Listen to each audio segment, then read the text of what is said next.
আজকে কলেজে এত ভিড় কেন? দাঁড়াও, তোমাদের আমি প্রথম থেকে বলছি। So hey everyone, welcome back to my college যাওয়ার ব্লগ। তো আজকে প্রায় আমি কত মাস পর আর কত দিন পর যে কলেজ যাচ্ছি সেটা আমার মনে নেই। লাস্ট কবে গেছিলাম সেটাও আমার ভালো করে মনে নেই। তো তোমরা বুঝতেই পারছো কতদিন পর আমি কলেজ যাচ্ছি। বাস স্ট্যান্ডে গিয়ে দেখি বাসের যেমন কোনো আতা পাতা নেই, তেমনই আমার বান্ধবীদেরও কোনো পাত্তা নেই। আর আমি রোদ্রের মধ্যে দাঁড়িয়ে আছি আর ওদের জন্য ওয়েট করছি। আর আমাকে অনেকক্ষণ অপেক্ষা করার পর ওরা তো চলে আসে, আর ওরা আসার কিছুক্ষণের মধ্যেই আমরা বাস পেয়ে যাই।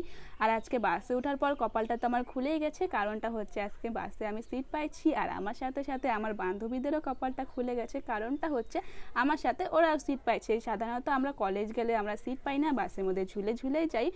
তো কলেজে পৌঁছে দেখি এত ভিড়, কারণটা হচ্ছে আমাদের কলেজে এতদিন কোনো ড্রেস ছিল না, আর এখন ড্রেস করছে, ওটারই মাপ নিতে আসছিলো আজকে, তাই এত ভিড়।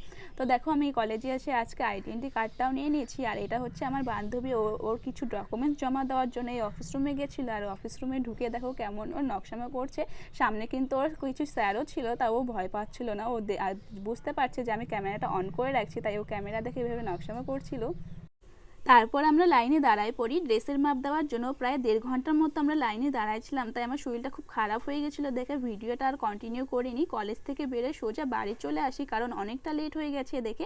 তো আজকের ভিডিওটা এতটাই। ভিডিওটা ভালো লাগলে লাইক কমেন্ট শেয়ার করে দিবে। বাই।